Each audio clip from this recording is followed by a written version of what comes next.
Сегодня переговоры полномочного представителя президента России в Чечне Александра Лебедя с начальником штаба вооруженных чеченских формирований Асланом Масхадовым не состоялись. Накануне в Грозном сепаратисты, вопреки договоренностям, блокировали и разоружили колонну внутренних войск. Александр Лебедь охарактеризовал этот инцидент как недоразумение, которое, тем не менее, носит принципиальный характер. По данным командования федеральной группировки, после подписания договоренностей о прекращении огня в Чечне, боевики нарушили их более 150 раз, рассказывает Аркадий Мамонтов. Весь сегодняшний день в Грозном сохранялась напряженная обстановка. Ее катализатором послужили вчерашние события на печально известной площади Минутка. По сообщению информационного агентства «Интерфакс», 24 августа около 5 часов вечера в центре Грозного неожиданно была заблокирована колонна внутренних войск.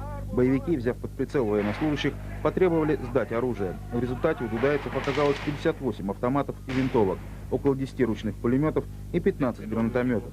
В ответ командование федеральных сил в Чечне приостановило вывод из города своих войск и потребовало от руководства вооруженных формирований вернуть оружие. Но пока эта проблема не решена. Несмотря на договоренность с Асланом Масхадовым о возвращении автоматов и пулеметов, командование федеральных сил так и не дождалось в аэропорту Северный их передачи. Тем временем обстановка за истекшие сутки, по информации из источников чеченской вооруженной оппозиции, остается стабильной. Наблюдатели оппозиции зафиксировали лишь один случай обстрела со стороны федеральных подразделений. В ночь на 25 августа было выпущено 15 снарядов из танковых орудий по райцентру Нажаю. А по информации из штаба федеральных сил в Ханкале, боевики начали слишком часто нарушать договоренности о прекращении огня. Так, по словам офицеров штаба, дудаевцы блокировали сегодня 12-й КПП в Старопромысловском районе Грозного, требуя сдать половину вооружения, находящегося в руках российских военнослужащих. Некоторые военные в штабе группировки считают, что нарушений договоренности для первых дней перемирия слишком много. Однако в частях российской армии действует приказ воздерживаться от ведения огня в случае каких-либо провокаций со стороны вооруженной оппозиции. В то же время обе стороны жалуются на то, что и чеченские, и российские снайперы, засевшие в развалинах Грозного с начала августовских боев, продолжают войну, подвергая обстрелу всех, кто попадает в зону поражения. С этой проблемой, считают обе стороны, справиться в разрушенном городе будет очень трудно. И все же реальные сдвиги от войны к миру есть. Сейчас вы видите до сих пор невозможную картину. Российская бронеколонна уходит из горных районов в сопровождении чеченского эскорта. И пока никто из этих вооруженных людей не чувствует себя побежденным. Тем не менее, многие боевики и российские военные считают, что камнем преткновения в мирном процессе может стать Грозный.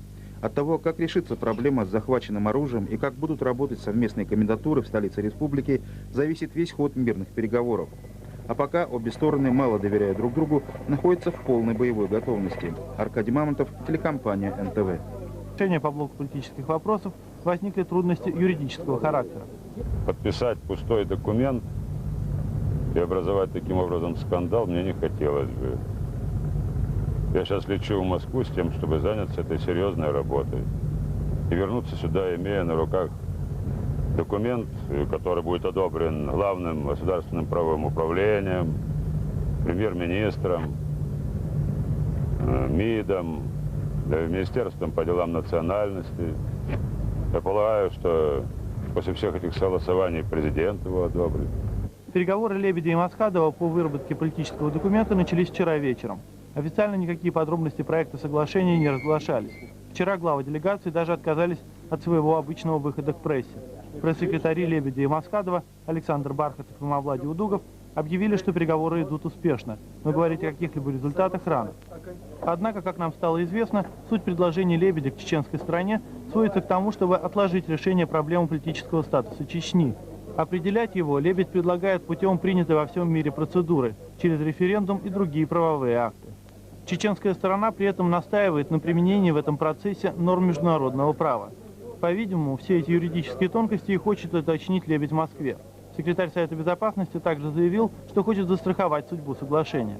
Там в Москве очень много людей, ждущих того, чтобы я подписал этот документ и готовых его опрокинуть и сорвать. Процесс установления мира на чеченской земле. Мне этого не хотелось бы. По словам Лебедя, перерыв в переговорах не стоит напрямую связывать со вчерашним инцидентом с захватом чеченцами российской военной колонны. Командующий внутренними войсками разбирается. Я полагаю, через пару часов оружие будет возвращено. Мы расценили это как недоразумение, но недоразумение, носящее принципиальный характер. Если мы договорились о том, что мы делаем мир, то давайте будем его делать серьезно. Как бы то ни было, но Александр Лебедь сегодня вернулся в Москву. Он заявил, что надеется на встречу с президентом, от которого ждет одобрения проделанной работы и согласования новых шагов. Лебедь считает, что процесс урегулирования сейчас носит стабильный и устойчивый характер. Секретарь Совета Безопасности намерен вернуться в Чечню в ближайшее время, но с выверенными и точными с юридической точки зрения предложениями. Алим Юсупов, Сергей Ребров и Валерий Иванов, НТВ из Чеченской Республики. Сегодня во Владикавказе завершился очередной съезд Конфедерации народов Кавказа. Ее президент Юсуп Сасламбеков в интервью корреспонденту ТАРТАСС главным итогом съезда назвал твердое убеждение всех его делегатов в необходимости создания регионального общекавказского механизма для диалога с государственными парламентскими структурами и вообще со всеми здоровыми силами, заинтересованными в стабилизации обстановки на Кавказе. Если парламентарии предоставят мне полномочия, заявил он, я буду добиваться у руководства России, чтобы Конфедерацию народов Кавказа официально наделили полномочиями миротворческой организации, которая могла бы участвовать в разрешении сложной чеченской проблемы.